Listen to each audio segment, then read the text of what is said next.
በተለይ ከአፋብን ሁኔታ ከብልጽግና የኃይል አስተላለፍ ቀጠናዊ ከሆኑ የአዳዲስ የኃይል አስተላለፎች ከህወሓት ፖለቲካ መዳረሻ እንደዚሁም ደግሞ በትግል ውስጥ የተለያዩ የሚነሱ ሐሳቦች ድርጅት ማቆም እስካሁን አልተቻለም። አንድ ጠንካራ ድርጅት ሊቆም የሚችለው በዋናነት ዝም ብሎ ድርጅት የሚል ስም ስላለው ብቻ አይደለም። በጣም ይሄ ብዙ ሰው መገንዘብ አለበት። ድርጅት በዋናነት የሐሳብ ስብስብ መሳሪያ ነው። ስለዚህ ሐሳብን ወደ ግብ የምታደርስበት ስልታዊ መሳሪያ ነው እንጂ በራሱ ድርጅት መፍጠር ግብ አይደለም። ግብ የሚሆነው ሐሳቡን ማሻገር ሲቻል ብቻ ነው። ከዛ ውጭ ግን ድርጅት በራሱ ከስም በዘለለ ትርጉም ከሌለ ዋጋ የለውም። አገር ቤት ውስጥ ያሉትን ድርጅቶች ኦህዴድ ብልጽግና ወደ 50 ፓርቲዎች ነበሩ። ከነሱ ጋር ተወዳደረ፣ ምርጫ አሸነፍኩ ነው የሚለው። ከ50ዎቹ አንዱ አብንን ቅድም በሐሳቤ የጠቀስኩት አንዱ ሆኖ ልብ አብን ሲነሳ እንደ ድርጅት ጠንካራ ሐሳብ ይዞ ተነሳ።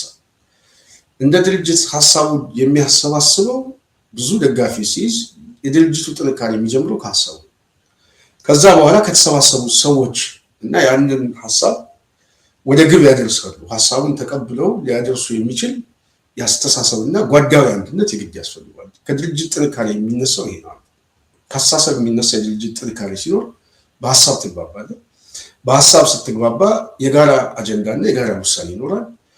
በዚህ ውሳኔ ላይ እያንዳንዱ አባላት እያንዳንዱ አመራር ተዋረድ ሲኖረው ድርጅት ጠንካራ ይሆናል። የጠላትን ኃይል የሚገመገምበት መንገድ ደግሞ የበለጠ ውጤታማ እያደረገው አሰላለፎቹን የፖለቲካ አቅጣጫዎቹን ሼፕ እያደረገ መምጣት ሲችል ማሸነፍ ይችላል።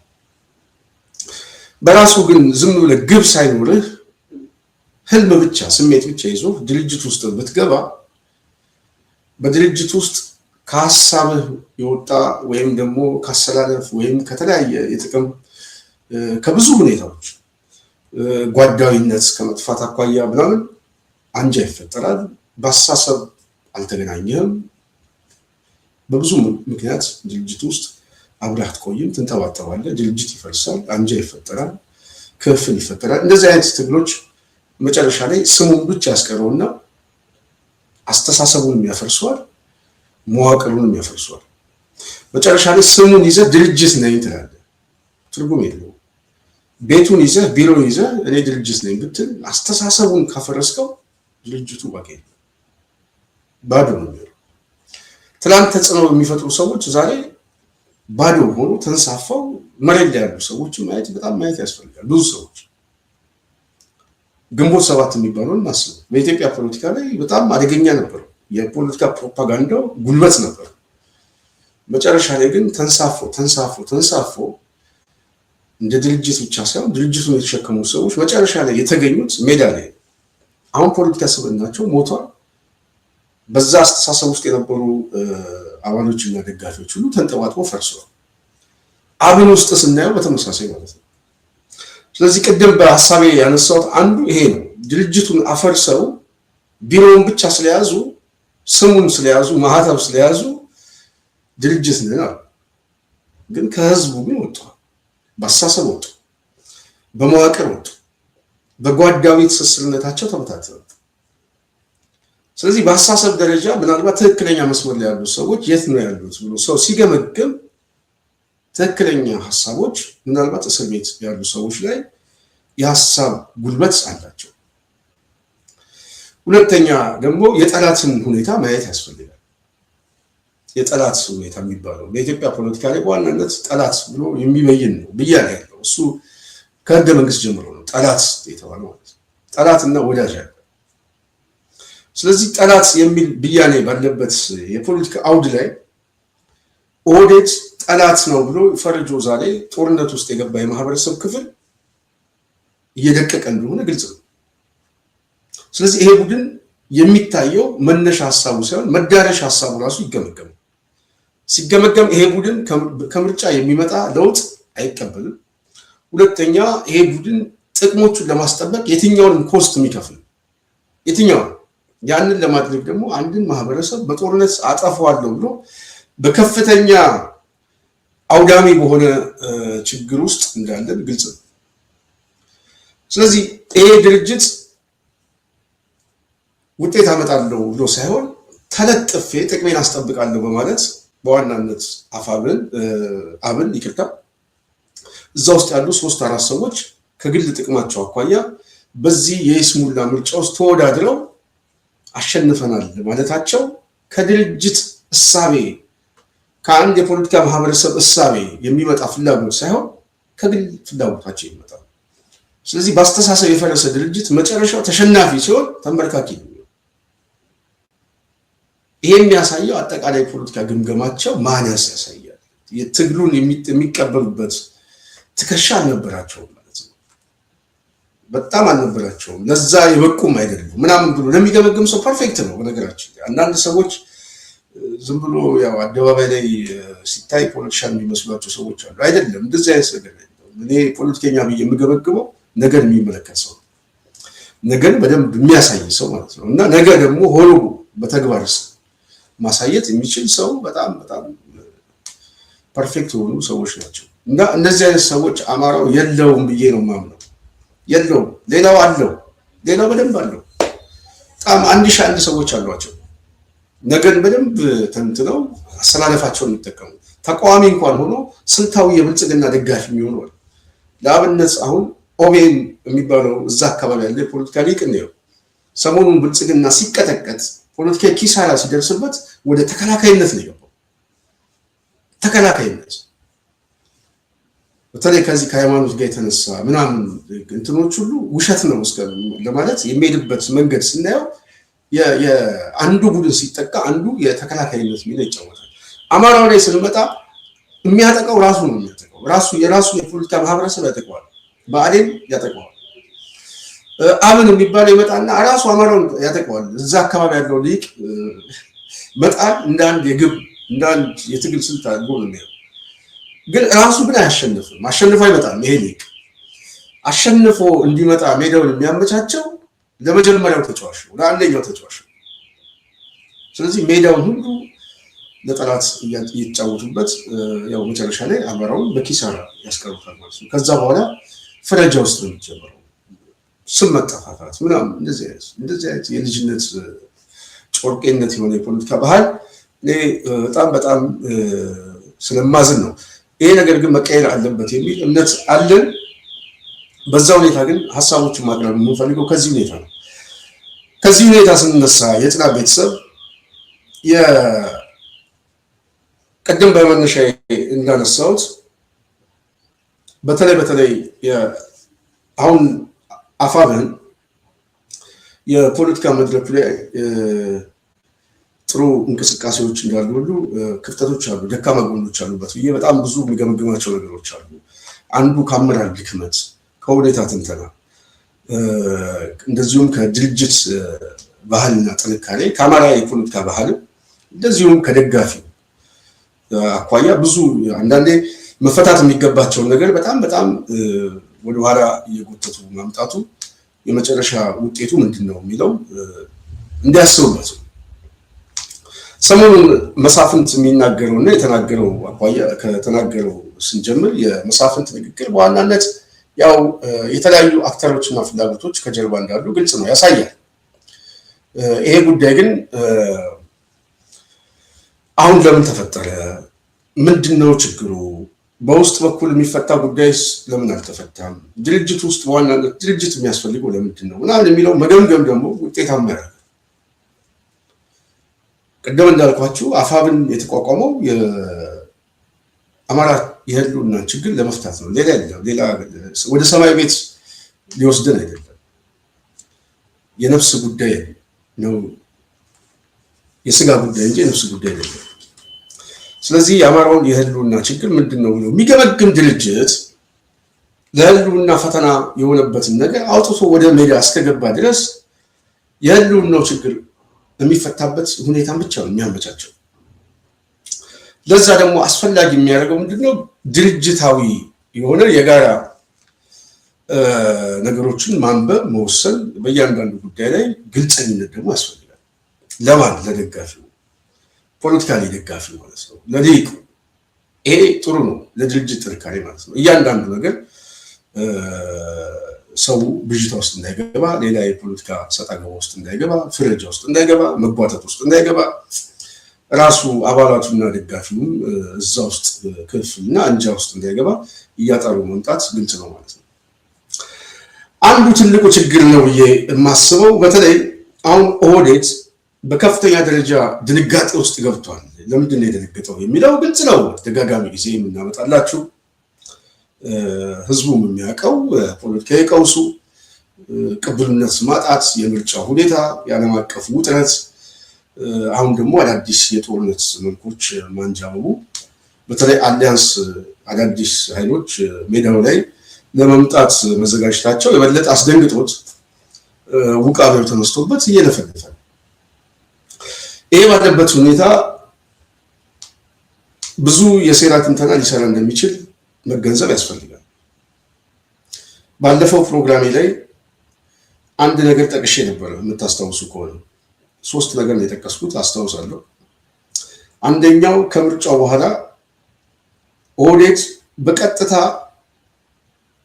ወደ ጦርነት አይገባም በተለይ እየጣመሩ ከመጡ ኃይሎች ጋር ወደዛ አይገባም ወደዛ የማይገባ ከሆነ በተለይ ከህወሓት ጋር ሊፈጥረው የሚችለው ኃይል ጥምረቱ ስለሚያሳስበው አደገኛ ሁኔታ ስለሆነ ከህወሓት ጋር ወደ ድርድር ሊገባ ይችላል ድርድሩ የማይሳካለት ግን ከሆነ ወደ አስገዳጅ ሁኔታ ሁለተኛው አስገዳጅ ሁኔታ ወደዛ ሊገባ ይችላል የሚል ብያኔ ማለት የፖለቲካ ሴናሪዮ ነበር ያስቀመጥነው ይሄ ጉዳይ እንዴት ነው የሚለው አሁን ማየት ያስፈልጋል ብዬ አስባለሁ ኢትና ቤተሰብ እንደው ከግምታችን በላይ አንዳንዴ ሆኖ ስናይ ይገርመኛል እዚህ ፎቶ ላይ የምታዩት ኦባሳንጆ ዛሬ መቀሌ ገብቷል እና መቀሌ ለምን ገባ በተለይ አብይ ከምርጫው በኋላ አሁን ምርጫ አድርጌያለሁ የሚለው ኦፌኮ በሚናገረው ቋንቋ ፖለቲካዊ ድራማ የጨበራ ተስካር የሚለው ከጨበራ ተስካር በኋላ ኦባሳንጆ ተጠርቶ ወደ መቀሌ የገባበት አንዱ ብልጽግና ካለው አቅም አኳያ ስናይ አሰላለፎቹ አደገኛ እየሆኑበት ስለሚመጡ ይሄንን በሴራ ትንተና ማፍረስ ነው ፈልገው አማራውን ደግሞ ማዳከም በጣም ወሳኝ ነው ለወደጅ ስለዚህ ምንድነው የሚያደርገው የመጀመሪያ ግምት ያስቀመጥነው ድርድር ውስጥ ይገባል በምንም አይነት መመዘኛ ወደ ጦርነት መግባት ስለማይፈልግ አሁን ያለው አማራጭ ሰጥቶ የመቀበል ድርድር ውስጥ ነው ልስጣችሁ ነው የሚለው ልስጣችሁ በቃ የምትፈልጉት ነገር ይምጣ የሚል ጠረጴዛ ላይ ያስቀምጣል ምንም ጥያቄ የለውም አንዱ ጥያቄው ድርድር ከሆነ በዚህ ማዕከል ላይ እንግዲህ ኦባሳንጆ ድጋሚ ዛሬ መቀሌ ገብቷል ድርድር እየጀመረ ነው እሱም ማይሳካ ከሆነ ነው ወደ አስገዳጅ ሁኔታ የሚገባው እሱም ማይሳካ ግን ከሆነ ሶስተኛ ፕላን የሚያደርገው ወደ ጦርነት ሊገባ ይችላል ጦርነት ተገዶበት ነው እንጂ አቅም ኖሮት ከዚህ በፊት እንደሚለው ህግ ለማስከበር ምናምን በምርጫ የመጣ መንግስት አይደለም እሱ እንደዛ ላይ ሰራው ከዚህ በፊት የነበረው አቅም አሁን የለው ከዚህ በፊት የነበረው የኃይል አሰላለፍ አሁን የለው ከዚህ በፊት የነበረው ፖለቲካዊ ቅብልነት አሁን የለው ተቋማዊ ፍርሰቱ በጣም እየፈጠነ ነው ሰሞኑን የሰራነው ትላንትና በተለይ መከላከያው ላይ የነበረው ቁመናን ማየት ያስፈልጋል ስለዚህ ኦህዴድ እየተሸነፈ ሲመጣ ሁለት መልኮችን ነው የሚጫወተው በህወሓት በኩል የድርድር አሊያንሶችን እያመቻቸ ሰጥቶ የመቀበል ፖለቲካ ነው የሚጫወተው በአማራ በኩል ግን ድርድርን አይፈልገው ጦርነቱን ማስረዘም ነው ይሄ በተጨባጭ ነው አሁን ወደፊት የምናየው ስለዚህ ጦርነቱን ለማስረዘም ሁለት አይነት መልኮችን ይጠቀምባቸዋል አንደኛው የባዕዴን ኃይሎችና የአብን ኃይሎች የጦርነቱ ሜዳ አድርጎ ሲጠቀም ሁለተኛ ኮዙን ራሱ እዛ አካባቢ ያለውን ኮዝ የጦርነቱን መልክ መጠቀም ይፈልጋል በውጤት ደረጃ ህወሓት ከሚጠይቀው ጥያቄ ስናየው ሁለት ጥያቄ ሊያነሳ ይችላል ለምሳሌ ቀድሞ የነበረው የግዛት ጥያቄ ይመለስ የሚለው ስትራቴጂክ አሊያንስ ለመሆን ከፈለገ ያንን ጥያቄ መልስ የሚለው ቢመልስ ኦህዴድ ምንድነው የሚያተርፈው ምንድነው የሚከስረው ብሎ ማየት ያስፈልጋል። ከኪሳራ አኳያ ካየ ነው ኪሳራ ይደርስበት ነው። ኪሳራ ለኦህዴድ ኪሳራ ይደርስበት ነው አሊያንስ አድርጎ ለመስራት።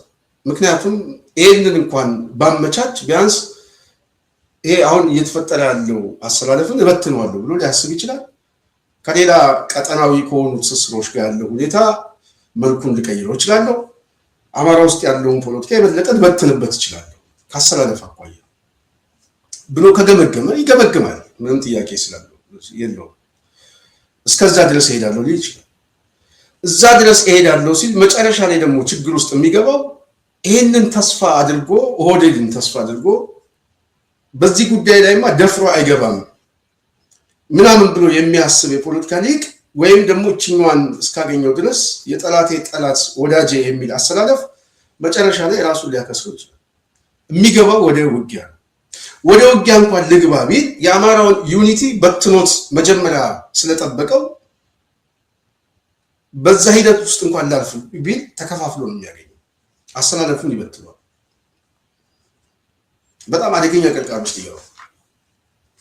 ምክንያቱም መጀመሪያ አምኖት መጨረሻ ላይ ሲከዳ ማለት ነው። ኦህዴድ ደግሞ ይሄ የጀርባ ታሪኩ ነው። አብይ አህመድ እንደዚህ ነው የሚያደርገው። የሚፈልገውን እያሳየ ወደ ገደል ውሰደው፣ በሬ ሆይ ገደሉን ሳታይ ሳሩን አይ ተብለህ ጣለው ነው የሚለው። ስለዚህ እንደዚህ አድርጎ ሊጥለው ይችላል። ይሄ ራሱ አንድ የግምገማ ሁኔታ ነው። ይሄስ ቢመጣ ምንድነው መውጫችን ይላል። አንድ ሁለተኛ ከህልውና ትግላችን አኳያ ህዝቡ እየጠፋ ነው። ስለዚህ አሁናዊ ችግራችንን ለማስታረቅ ቢያንስ የመፍትሄ አቅጣጫ የተለያዩ አሊያንሶች ጋር ሆነን ይሄንን ትግል ብናፋፍመው ውጤቱ ምንድነው? ቢያንስ ዘላቂ ረፍት የምናገኝበት የፖለቲካ ሜዳ ያስፈልገናል። ድጋሚ በዚህ ስጋት ውስጥ የማንገባበት አዲስ ስርዓት መፍጠር የግድ ያስፈልገናል። ስለዚህ አሊያንስ ማድረግ አለብን ምናምን የሚለው ጥያቄ ደግሞ ተገቢ ጥያቄ ነው። እሱ ጥያቄ ደግሞ ሲመጣ ከወዳጅ አሰላለፍ እንደዚህም ከፖለቲካ አሰላለፍ ስናየው አንቲ የሆነ የፖለቲካ አመለካከት ከነበረው ኃይል ጋር ዛሬ ላይ ሆነን ዛሬ ባለው ሁኔታ ላይ የጋራ ትብብር እናድርግ የሚለው ችግር የለውም። የትላንት አንቲነቱ ሳይሆን ዛሬ ላይ ያለው ብያኔ ምንድነው? ትላንት እንደዚህ ነበረ ምናምን ነበር የሚለው ኃይል አለ። አዎ እሱ የፖለቲካ ብልጫ በወሰደበት ሰዓት ላይ ተጫወተ። ልክ ነው። አሁን አንተ ደግሞ የፖለቲካ ብልጫ ይዘህ መጥተህ ከሆነ ከአቅም የሚቀዳ ብልጫ ነው። ጉልበት አለ ወይ? የመጀመሪያ ጥያቄ አቅም አለ? አቅም ካለ በአቅም ልክ አንደኛ መሆን ትችላለህ። አቅምህ ግን የሌሎችን ትብብር የሚፈልግ ከሆነ ግን የሌሎች ትብብር ለዛሬ አብሮ መስራት አጀንዳ ምንድነው? አጀንዳ ዛሬ ላይ ያለ አጀንዳ ምንድነው? እሱ ነው። እሱ ላይ ፖለቲካ ዲቤት ከተስማማ ችግር የለውም። አዲስ ስርዓት እንፈጥራለን፣ ስር ነቀል ለውጥ እናመጣለን። ትላንት የነበሩ መቆራቆዞች ሁሉ በአዲስ መልኩ እንዲፈቱ አብረን እንሰራለን። አብረን ፖለቲካዊ አንድ ማህበረሰብ መገንባት አለብን። የትላንትናው ጉዳይ በሽግግር ፍትህ በይቅርታ በወደ ሰፊና ምናምን እሱ መታለፍ አለበት። ከዚህ በኋላ በቃን ምናምን ችግር አስተምሮናል። ይሄ ምርጥ የሆነ የጨዋታ ሜዳው ሊከፍተው ምርጥ የሆነ ማለት ነው። ህዝቡንም ሊቁንም ምናምን የሚያሰባስበው መድረክ ይፈጥራል። ይሄንን የምታመጣው ግን ካንተ አቅም ነው እንጂ አስገዳጅ ሁኔታ ከሌላው አቅም አይደለም። የሌላው አቅም ከራሱ አቅም አኳያ ያንተን ጥያቄ የምትለው ሊቀበል ይችላል። ስልታዊ በሆነ መልኩ ሊቀበል ይችላል። በወዳጅነት ሊቀበል ይችላል። በሴራ ትንተና በትነውም ሊቀበል ይችላል። ወደ ጦርነት ገባለው እንኳን ብትል ትላንት የነበረ ቁመና የለም፣ ባዶ ሆነ፣ ተዳክመ ነው የምትጠብቀው። በብዙ መልኩ ሊመጣ ይችላል። ስለዚህ ዛሬ ላይ ያለው ቁመና ትክክል ከሆነ ለነጋችን እንደ ድልድይ ብሪጅ አድርገን እንጠቀመው የሚል ፖለቲካዊ ሁኔታ ስልታዊ ወዳጅነት ያስፈልገናል የሚለው ትክክል ነው። እሱም ትክክል ጥያቄ ነው። ለስልታዊ ወዳጅነት ግን ጠረጴዛው ላይ የሚቀርቡ ጥያቄዎች ከተነሳንበት ኮዝ ነው ከድርጅቱ ከማህበረሰባችን እና ከነገ እጣ ፈንታችን አኳያ ስጋት በሌለበት ሜዳ የሚደረግ አሊያንስ ነው የሚለው ከተገመገመ እሱን ግን ለደጋፊ ለህዝብ ለፖለቲካ ሊቁ ለድርጅቱ ለአባላቱ ለወታደሩ ይሰጣል ማለት መረጃው ይሰጣል የፖለቲካ ግንዛቤ እንዲደረግ ምናምን ብዥታ ይፈጠራል ብዥታ ካልተፈጠረ ደግሞ እያንዳንዱ ሰው መጥቶ እነከሌ ወደ ሱዳን ሲሄዱ አልሰማሁም እዚህም ሲገቡ አልሰማሁም ይሄ ጉዳይ አደጋ ነው ምናምን የሚል አንደኛ ሚዲያ ላይ መጣ ሁለተኛ እንደዚህ አይነት ዲስኮርስን ማምጣቱ ማስፈላጊ አይደለም ሲመጣ ደግሞ የበለጠ ሚስጥሩ ሲደበቅ መረጃው ሲደበቅ ክፍሎች ይፈጠሩ ክፍሎች ከተፈጠሩ ድርጅት በራሱ እየተንጠባጠበ ይመጣል ድርጅት ሲንጠባጠብ ከነበረ ያሸናፊነት ቁመና ወርድና ጠበህ የሆነ ቀበሌ ላይ ተቀመጣለህ ከዛ በኋላ የያንዳንዱ ቀበሌ ጎበዝ አለቃ ሆነ ለጠላት ሜዳውን አሳልፈህ ትሰጣለህ ይሄ ከምን ይመጣል ከፖለቲካ ድንቁርና ይመጣል ከአመራር ድክመት ይመጣል ከሁኔታ ትንተና ማነስ ይመጣል ከድርጅት ቁመና ማነስ ይመጣል ከፖለቲካ ሊቅ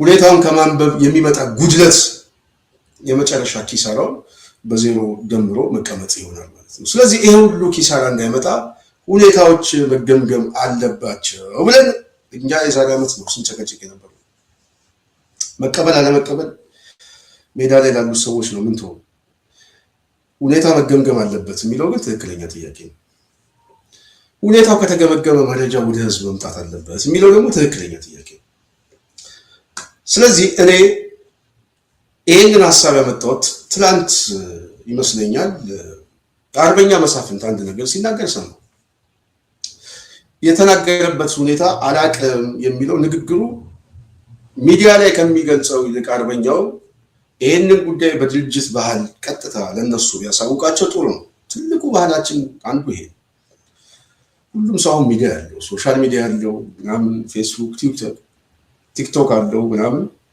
ሁሉም የየራሱ መረጃ ምንጭ ይጠቀማል ከመረጃ ምንጮች እያለ መረጃዎችን ያሰራጫል መብቶ ሊሆን ይችላል ተቋም ግን ያፈርሳል የአማራውን አንድነት ያፈርሳል ለጠላት ምቹ ሜዳ ያመቻቻል ይሄ ነገር እንዳይፈጠር መረጃዎችን ፑሽ ማድረግ ያለባቸው አመራሩ ስለዚህ አፋብን በአመራር ደረጃ ያለበት ሁኔታ ምንድነው ራሱን መገምገም መቻል አለበት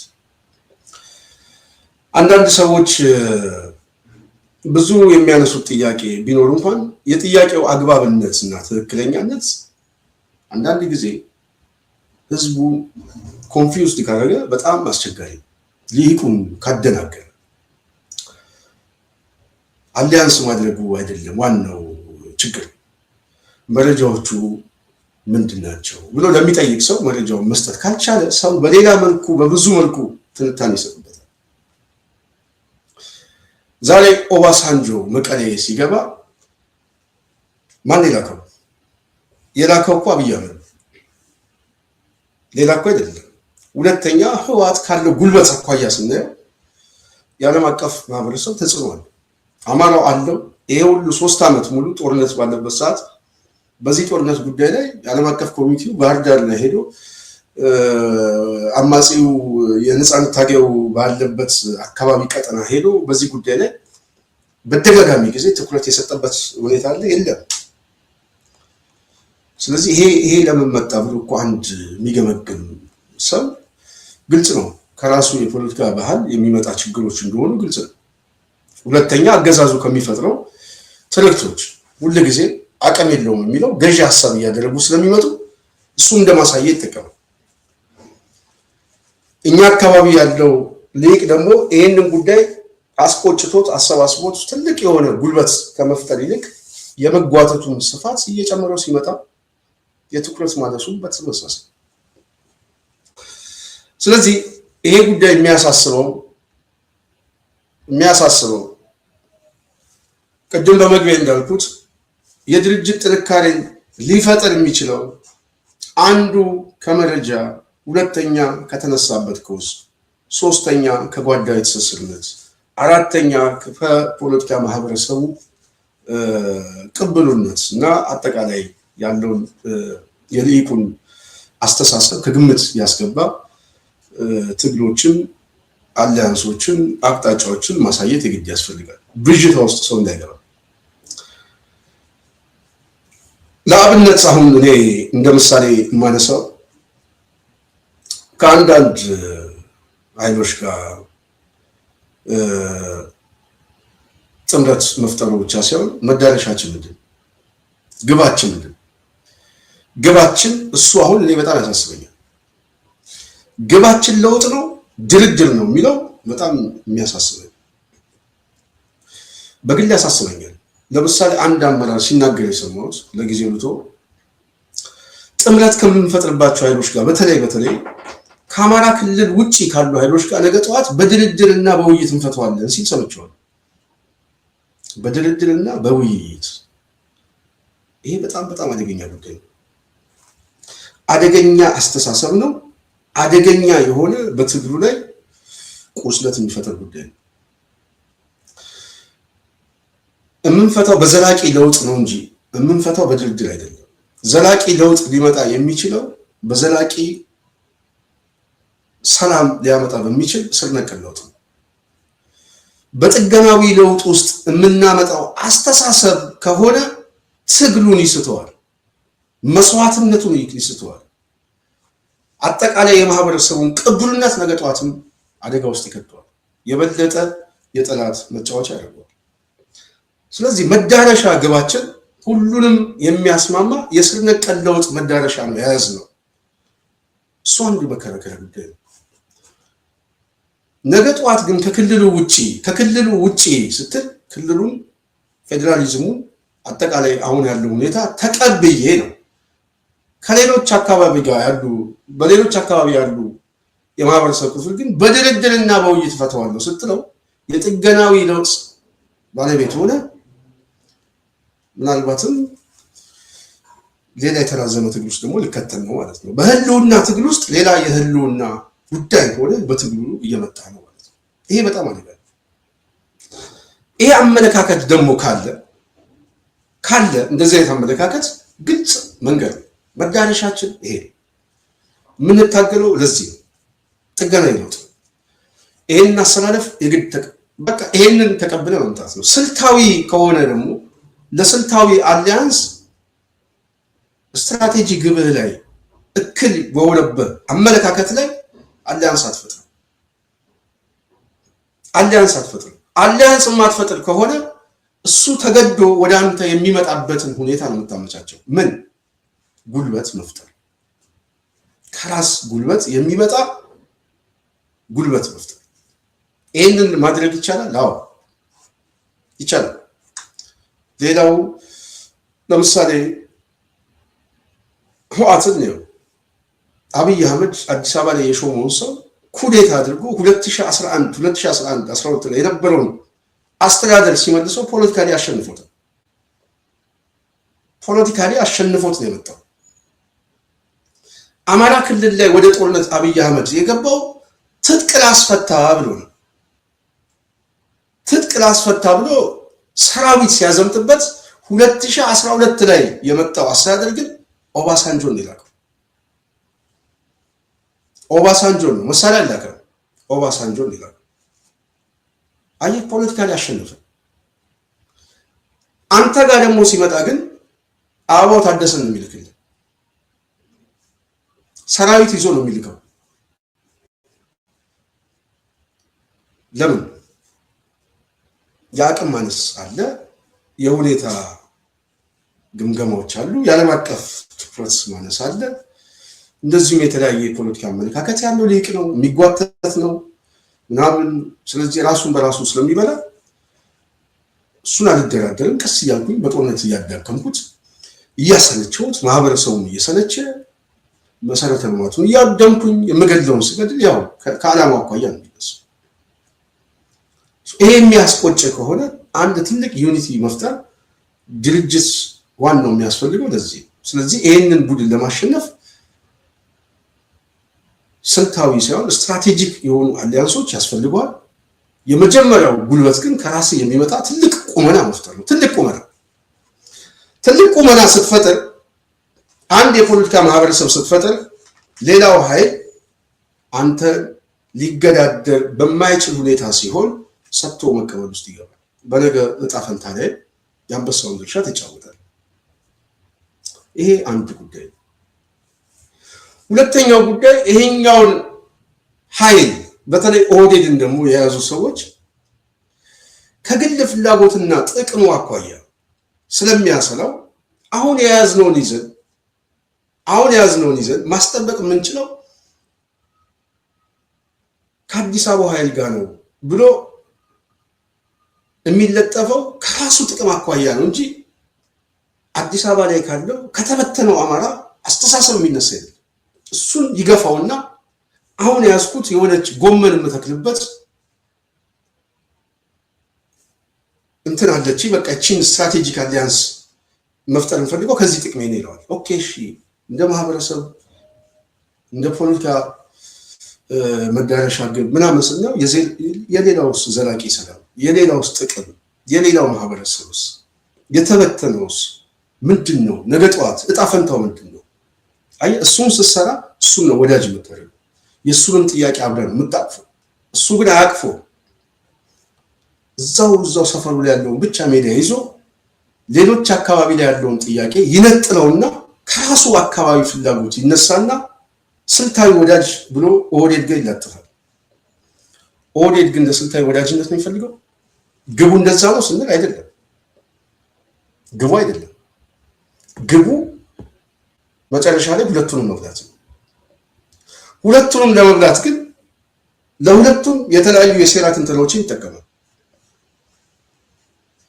አንደኛው ቅድም እንዳልኳቸው ጉልበት ያስፈልጓል የሚለውን ኦህዴድ ካለበት አመለካከት የኃይል እርምጃ እየወሰደ ጦርነት ማስረዘም ነው። በአንድ በኩል ያለውን ግን ለመደራደር እና ሜዳውን ለማመቻቸት ይፈልጋል። በአስተሳሰብ ነው። በነገራችን ላይ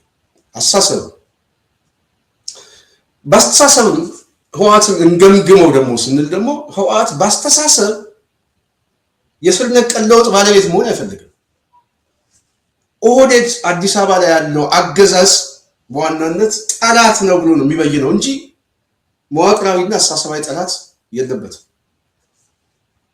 እኔ የጻፍኩት ህገ መንግስት ነው፣ እኔ ያደራጀሁት መዋቅር ነው፣ የኔ ታሪክ አለበት። ስለዚህ በእኔ ታሪክ ላይ የኔን ታሪክ አፍርሼ ድጋሚ የሰው ታሪክ አልጽፍም ብሎ ያስባል። ይሄ ትክክለኛ የፖለቲካ አመለካከት ነው። በእነሱ ሜዳ ሆነ ስታስበው ከራስ ጥቅም አኳያ እሱ ትክክል ነው። ስለዚህ የመዋቅራዊ ፍርሰት እና የአስተሳሰብ ፍርሰት እንዲገጥመው ስለማይፈልግ መከላከል ይፈልጋል። በሌላ በኩል ጦርነቱን እንዳይመጣ ደግሞ ጥቅሙ ማስጠበቅ ይፈልጋል። ስለዚህ ጦርነቱን ከመጣም ሜዳውን ለመቀየር ይፈልጋል። ወደኛ ሜዳ ይምጣ፣ በሌላ ሜዳው ላይ ጦርነቱን ያድርግ፣ ሲዳከም መጨረሻ ላይ ወደ አፈጻጸም እገባለሁ ብሎ ሊገመግም ይችላል። አሁን በዛ ደረጃ ላይ ያለው ሁኔታ ስንገመግመው ኦህዴድ ተዳክሟል። ኦህዴድ ላይ የተለያየ አሰላለፍ መጥቶበታል። እሱን ስንገመግም ኦህዴድ ላይ ፖለቲካዊ ቀውሱ በጣም ሰፍቶ መጥቷል። የተለያዩ ኃይሎች አዳዲስ ሜዳ ይዘው ሊመጡ ነው። ኦህዴድ በመዋቅር እየፈረሰ እየመጣ ነው። ስለዚህ መዋቅሩ ሲበተን፣ አስተሳሰቡ ሲበተን፣ ፖለቲካዊ ኪሳራ በደረሰበት ሰዓት ላይ አማራ ውስጥ አሁን ያለው ቁመና ብለን ስንገመገመው ፍትጊያ ላይ ያለው እየተጓተተ ነው ያለው። በአንድ በኩል በድርጅት መጓተት፣ በሌላ በኩል ፖለቲካዊ ብያኔ ላይ መጓተት፣ በልሂቁ ላይ ትላንት ሲጀምር ከነበረው ይልቅ ተንጠባጥቦ ዛሬ በብዙ ነገር ራሱን አዳክሞ ይገኛል። ኦህዴድ ግን ተዳክሞ ነው ያለው። አሁን ከኦህዴድ ጉልበት ሳይሆን ከዚህኛው ልሂቅ ደካማነት ምናልባት በሴራ ትንተናም በተወሰነ መልኩ የኃይል ብልጫውን መወስድበትን አዳዲስ ቀጠናው ላይ የተፈጠሩን ኃይልም ለማዛባት ብቸኛ ምርጫው አሁን ህወሓት አሸናፊ ሆኖ ስለመጣበት ሰጥቶ የመቀበል መገዳደል ሂደት ውስጥ ይገባል። ተገዶ ነው የሚገባው። ተገዶ ወዶ ሳይሆን ተገዶ ይገባል። ያኔ ምን ትሆናለህ? ያኔ የመውጫ መንገድ ምንድን ነው? የመውጫ መንገድ ይሄ ነበረ ብለህ ዛሬ ካላስቀመጥ፣ ዛሬ የሆነ ሁኔታ ካላሳየ፣ የሆነ ስዕል ካላሳየ ነገ ጠዋት ምን ሊፈጠር እንደሚችል አታውቅም። ሊያስቀምጥ ይችላል። ለምን አስቀምጠኝ አይባልም። ፖለቲካ ነው። ከራሱ ጥቅም ነው የሚነሳው። ጥቅሞቹን ለማስጠበቅ እስከሚታገለው ለራሱ ጥቅም ነው እንጂ አንተን ነፃ ሊያወጣ አይደለም። የተቀማሁት ነገር አለ፣ ይሄ ጥያቄዎች አሉኝ፣ እነዚህ ጥያቄዎች ይመለሱልኝ ነው እንጂ ይሄ ስርዓት መፍረስ አለበት፣ ሁሉን አሳታፊ አዲስ ስርዓት እንፍጠር አይደለም። አጀንዳው እንደዛ አይደለም። እስካሁን ከዚህ ጥያቄ በኋላስ ምን ይፈጠራል የሚለው አይታወቅም። ግልጽ አይደለም፣ ለብዙዎቹ ግልጽ አይደለም። ስለዚህ እየተከፋፈልክ ትመጣለህ፣ እየተሰጣጠክ ትመጣለህ። ብአዴን ደግሞ ይሄንን ሁኔታ ተጠቅሞ እዛ ያለውን የአማራውን ሊቅ የሚከፋፍልበት የራሱ የሆነ መሳሪያ አለ። ድርጅቱን ያዳክመዋል፣ በውስጥ በኩል ያዳክመዋል፣ በውጫዊ ፖለቲካዊ ሁኔታም ያዳክመዋል። ይሄ ባለበት ሁኔታ በተለይ ለነፃነት የሚታገሉ ኃይሎች ከብዙ ሁኔታ ግምገማ መስራት የማይችሉ ከሆነ እጣ ፈንታቸው መጨረሻ ላይ የሚሆነው ያሰላለፍ ክሽፈት ይፈጥሩና እንደ አብን ተረት ይሆናሉ ማለት ነው። አፋብን እንደ አብን ያልኩት ይሄንን ማስታረቅ የሚችለው አመራሩ ነው። በዛ ቁመና ላይ ነው ያለው። መተማመን አላቸው ወይ? የጋራ የሆነ መተማመን አላቸው ወይ? አንዱ እየወጣ አደባባይ ላይ የሚናገረው ሌላው እየወጣ ትክክል ነው የሚለው ከድርጅት ፍላጎት ከግልጸኝነት ወይንስ ምንድን ነው? ፖለቲካ ነው ወይ? እየታገሉ ነው ወይ? እያታገሉ ነው ወይ? ወይንስ ራሱ ህዝቡን እየታገሉት ነው ወይ የሚለው ግልጽ አይደለም። ይሄንን ለሚጠይቁ ሰዎች እኛ ራሳችን እንጠይቃለን። አሁን እንደ ሚዲያ እንጠይቃለን፣ እንደ አንድ የፖለቲካ ጉዳዩን እንደሚመለከተው እንጠይቃለን። ያው ሁሉም ሰው ስለሚያገባው ማለት ነው። ስንጠይቅ መልስ የለውም። መሸፋፈን ውስጥ የገባ ሁኔታ አለ። ይሄንን ግልጽ አድርጉት፣ ግልጽ አድርጉት። የሁኔታ ትንተና ስሩ። የምንፈልገው ጥያቄያችን ይሄ ነው። በቃ ጥገናዊ ለውጥ ነው የምንፈልገው። በግልጽ ነው። ከሌሎች ኃይሎች ጋር ተባብረን በዋናነት መስራት የምንፈልገው እኛ ዋናችን እዚህ ድረስ ነው። ከዚህ በኋላ ያለው ጥያቄ በድርድርና በውይይት ነው ነገ ጠዋት የምንፈታው የምትል ከሆነ በቃ በግልጽና ሌላ ትግል ይጀምራል፣ ሌላ አሰላለፍ ይጀምራል። እና እኔ በጣም እዛ አካባቢ ላይ የማያቸው ነገሮች ክፍተቶች እንዳሉ እና ነገ ጠዋትም አሁንም ተመሳሳይ የሆነ ከሁኔታ ትንተና ከግልጸኝነት ከምናምን የሚመጣ ጉድለት የድርጅት ክሽፈት እንዳይገጥም እሰጋለሁ። መሳፍንት በነገራችን ላይ የተናገረው ሜሴጁ አይደለም፣ ተናገር የሚለው ኃይል አለ ከጀርባው ወደ አደባባይ እንዲመጣ የሚገፋው ፑሽ የሚያደርገው ይሄ ኃይል ስንጥቃት የሚፈጥር ኃይል ነው። ይሄ ኃይል ማዳከም የሚፈልግ ኃይል። ይሄ ኃይል ግን አዳክሞት የራሱን ጥቅም አያስጠብቅም። አዳክሞት መጨረሻ ላይ የወዴድን ጥቅም ነው የሚያስጠብቀው። በተመሳሳይ በዚህ በኩልም ያለው የሚታገለው ኃይል ብያኔ ሲሰጥ የትግል ሁኔታዎችን ሲያመቻች አዳዲስ የትግል ስልቶችን ሲያመጣ አሊያንሶችን ሲፈጥር ምናምን አንዳንድ ጊዜ ከጥቅሞቹ የሚነሱ ጉዳዮችን ገምግሞ በዙሪያ የተሰባሰበውን ደጋፊ በማይበትን መልኩ ፖለቲካውን እየገፋው ከመጣ ችግር የለውም እኮ እሱ ችግር የለውም። እየሸፋፈነው እንደ ድርጅት ሳይሆን እንደ ግለሰብ እንደ ጥቂት አክተሮች ብቻ የሚጫወቱበት ሜዳ አድርጎ ሲያመጣ ግን መጨረሻ ላይ የሚበትነው የያዘውን ይበትነውና መጨረሻ ላይ ራሱ የህልውና አደጋ ሆኖ ይመጣበታል ራሱ። ይሄ ጉዳይ በጣም የሚያሳስብ ነው። ስለዚህ ምክረ ሀሳብ እናቀርባለን። ምክረ ሀሳብ ስናቀርብ አንዳንድ ጊዜ ፖለቲካ በሚስጥር የሚያዙ ፖለቲካዎች አሉ። ይገባኛል፣ እሱ አይደለም። እንደ አማራ የፖለቲካ ባህልና ካለንበት ችግር ሁሉን አቀፍ ችግር አኳያ ግን በተለይ ከስትራቴጂ ግብ አኳያ ሚስጥር ሆኖ የሚያዝ አይደለም። እሱ በጣም አደገኛ ነው። ህወሓት ለምሳሌ ብናይ ስትራቴጂክ ጥቅሞቹ ላይ ከደጋፊዎቹ እንደውም ውጪ ካሉት ደጋፊዎቹ ጋር ሁሉ ይመካከርበታል። ከአባላቱ ጋር፣ ከደጋፊው ጋር፣ ከማህበረሰቡ ይነጋገርበታል። ተቃዋሚውም ተመሳሳይ ጥያቄ አለው።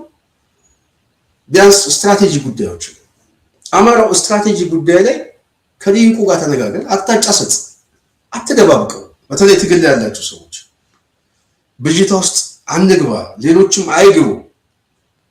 አደባባይ ላይ ሰው እየወጣ የተለያየ መልእክት ያስተላልፍ። መዳረሻ ግባችን ይሄ ነው።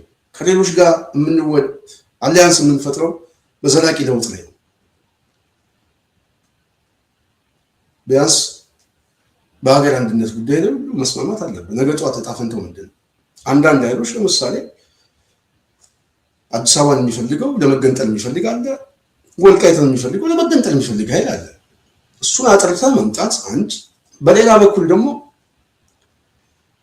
የሰሊጥ በየትኛው እዛ አካባቢ ላይ እኔ ያንን ብቻ ይዤ አጥሬ እቀመጣለሁ የሚለው አመለካከትም በታኝና ለአማራው እንቅፋት እንደሆነ ገምግሞ ከወዴት ጋር ፍቺውን የሚያደርግበት ሁኔታ መገምገም መቻል አለበት። እሱ የራሱን ጥቅም የሚያሳድድ ከሆነ ሌላውም እኮ የራሱ የሆነ ስትራቴጂ ጥቅም አለ። አንተ እዛ ቁጭ ብለህ እኛን ሳታይ እኛ አንተን የምናይበት መነጽር ሊኖረን አይችልም። ስለዚህ ይህንን ነገር መገምገም መቻል አለብን። ይህንን ገምግመህ የመውጫ ሀሳብ ከራስ ጥቅምና ፍላጎት ከራስ ጉልበት የሚመጣ ከራስ ፍላጎት የሚመጣ ከሌሎቹ ፍላጎት የምትቀበለው በዋናነት ያንተን ጥቅም የሚያሳጣ ሳይሆን ባላንስ የሚያደርግ እሱን ፍላጎት ይኖረዋል፣ አንተም ፍላጎት አለ። ስትራቴጂ ፍላጎት ግን ሊቃረን የሚችለው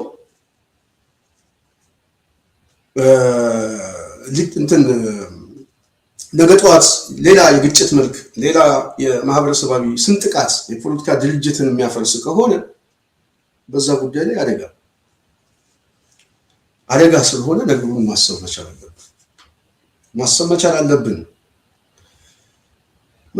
መቻል አለብን። በጣም መቻል አለብን። ኦህዴድ እየተቀበረ ሲመጣ አዳዲስ አክተሮች አዳዲስ ሁኔታዎች ሊመጡ ይችላል። ኦህዴድ ብቻ ነው የሚሸነፈው። በነገራችን ላይ እኛ ትግል ብለን እኔ ትግል ያስኩት ኦህዴድን ማሸነፍ ሳይሆን አስተሳሰቡን ማሸነፍ። የኛ ትግል ይሄ ኦህዴድ የቆመበትን ፒራሚድ ማፍረስ ነው እንጂ እዚህ ቡራዮና ምናምን ያለውን የቀበሌ ጽሕፈት ቤት ማፍረስ አይደለም። ስለዚህ አስተሳሰቡ የሚቃኘው በመዋቅር ነው። አስተሳሰቡ የሚቃኘው በህግ ነው። ይሄ አስተሳሰብ ማፍረስ ያስፈልጋል። አፍረሰ ነው በራሳችን አስተሳሰብ ግን ይተከል አይደለም። ቢያንስ የማንሞትበት የማይገለን የህልውና አደጋ ውስጥ የማንገባበት አዲስ አበባ ኬንያ ቢለውም እጁ የሚቆረጥበት ሌላውም የመውጫ መንገድ ፈልጋለሁ የሚለው የጋራችን ነው እንጂ የኔ ብቻ የሚል ጥያቄ የግል እንዳልሆነ የምንተማመንበት የፖለቲካ ምዕራፍ ያስፈልጋል። የኔ ነው የሚባል በኢትዮጵያ ውስጥ መሬት በኔ የፖለቲካ መነጽር የለም፣ የሁላችንም ነው ያለው። አሁን የመጣው የኔ ነው የሚል አመለካከት ከዚህ የኮሚኒስታዊ የሆነ ኤትኒክ ፌዴራሊዝም ያዋለዱ ኃይሎች ችግሮችን ማስታረቅ የሚቻለው በዋናነት ከድርጅት ባህል እና ከፖለቲካ ባህላችን እንደሆነ ሊሰመርበት ይገባል። ስለዚህ አሁን አዳዲስ ምልክቶች አሉ። በአንድ በኩል ስርዓቱን ያስጨነቀውና አሊያንስ መፍጠር የግድ ያስፈልጋል የሚባልበት ህብረቶች አሉ። እሱ ትክክለኛ ጥያቄ ነው፣ ፖለቲካዊ ጥያቄ እስከሆነ ድረስ ማለት። እነዚህ ጥያቄዎች ግን ሁለት ሶስት ጉዳዮች ላይ የጋራ መግባባት ያስፈልጋል ብዬ አስባለሁ። አንደኛው በሀገሪቱ ቀጣይነት ላይ ቀይ መስመር መሆን አለበት ብዬ አስባለሁ። ቀይ መስመር የአንድነቱ ጉዳይ። ሁለተኛ ዘላቂ የሆነ ለውጥ ሊመጣ የሚችለው ሁሉንም አደጋ ውስጥ የሚከት ሳይሆን ሁሉም ቢያንስ ጥቅሙና ፖለቲካ አመለካከቱ ተከብሮ የሚቀጥልበት ወደ ጦርነት የማንገባበት ወደ ቀውስ የማንገባበት ለአንዴና ለመጨረሻ ጊዜ ዘላቂ መፍትሄ የሚመጣበት የፖለቲካ ስርዓት መቀበል የግድ ያስፈልጋል። ለዛ ሁሉም ሰው ቢያንስ ከዚህ የተሻለ ሁኔታ የለም። በነገ እጣ ፈንታችን ላይ ዛሬ መበየን ስለሚቻል ይሄ እስካለ ድረስ ቢያንስ እነዚህ አይነት አሊያንሶች ትብብሮች ምናምን ኦህዴድ ወደ ፍጻሜ እየሄደ ባለበት ሰዓት የግድ ያስፈልጋል ብዬ አስባለሁ። ያ ካልሆነ ግን ምናልባት ካሰላለፍና ከሁኔታ ከራስ ጥቅም አኳያ የሚመጣ ሳቦታጅ የሆነ የፖለቲካ አመለካከት ያለው ኃይል ግን ምናልባት ደግሞ ችግርም እክልም ሊገጥምበት ስለሚችል በሴራም ሊበላ ይችላል። ያው የሴራ ትንተና ስላለው ይህንን የመውጫ ሀሳብ ሊሰራው ደግሞ የሚችለው ልሂቁ መሬት ላይ ያለው ልሂቅ ሁኔታዎችን መገንበት ነው። ከእጃችን ቢወጣስ አንደኛ እንሆናለን ስንል ሶስተኛ ብንሆንስ? ይሄኛው ኃይል ምን ይፈልጋል? ያኛው ኃይልስ ምን ይፈልጋል? የጠላት ኃይልስ ምንድን ነው? የመጨረሻ ውጥረት ውስጥ ሲገባ ሊፈጠር የሚችለው የሚለው ማሰብ የግድ ያስፈልጋል። አማራው በእርግጠኝነት ኦህዴድ አባልቶ አታክሶ እስኪጨርስ ድረስ የሴራ ትንተናውን ይሰራል። በተለይ አቅም እያጣ ሲመጣ ቅድም ብያቸዋል። አቅም እያጣ ሲመጣ ከኦህዴድ አቅም ውድቀት የመጨረሻ አፍንጫው ላይ ሲመጣ መበታተን ውስጥ ስለሚፈልግ በአንድ በኩል አሁን የሚመሸግበት ሁኔታ የለም። ይሄ ህዝባዊ መልክ እኮ የሚያመጣው ዝም ብሎ አይደለም። ሰሞኑን አርሲ ላይ የሰማነው ጥቃት ነገ ጠዋት አማራ ክልል ሊያመጣው ይችላል። ወደዛ ደግሞ ስቦ በራሱ ስኳዶች ስቦ ሊያመጣው ይችላል። እስከዛ ድረስ የሚያስብ ቡድን ለምን እዛ አካባቢ ላይ የኃይል አሰላለፉን ማዛባት ፈልግ በአንድ በኩል ሃይማኖታዊ የብሔር እንደዚህ አይነት መልኮች መጫወት ፈልግ ከህወሓት ጋር ያለው ሁኔታ በድርድር ሰጥቶ የመቀበል እንቅስቃሴ ውስጥ ይገባለሁ ብሎ እስከዛ ድረስ ያለውን ሁሉ መቀነቱን ፈቶ ሰጣለሁ እስከማለት ሊደርስ ይችላል። ተስፋ ያደረጉትን ኃይሎች ደግሞ እነሱን ሸምጥቋቸው አላቀም ሊለው ይችላል እና ብዙ አስተላለፎች አሉ። ያኛውም ኃይል በተመሳሳይ ጥቅሜ እስከተጠበቀ ድረስ መዋቅሩን ማፍረስ አልፈልግም፣ ይሄ አስተሳሰብ መቀጠል አለበት፣ ስለዚህ ድርድሩን እንቀበላለሁ ሊል ይችላል። ስለዚህ የተለያዩ የሴራ ትንተናዎች ሊመጣ ስለሚችል የመውጫ ሀሳብ መስራት ያለባችሁ ይሄ ቢመጣ በዚህ እንወጣለን፣ እንደዚህ አይነት ሴናሪዮ ቢመጣ ይሄንን እናስቀምጣለን ብሎ ማሰብ የአመራሩ ድርሻ ይመስለኛል። ይሄንን አለማድረግ ክሽፈት ግን ውድቀት ግን የሚመጣው ያው የመጨረሻው ከዛ በኋላ የሚመጣው ብያኔ ብንነጋገርበት ይሻላል። የጽናት ሚዲያ ቤተሰብ ዛሬ በጣም እያስቸገረኝ ስለሆነ ከዚሁ ልሰናበታችሁ።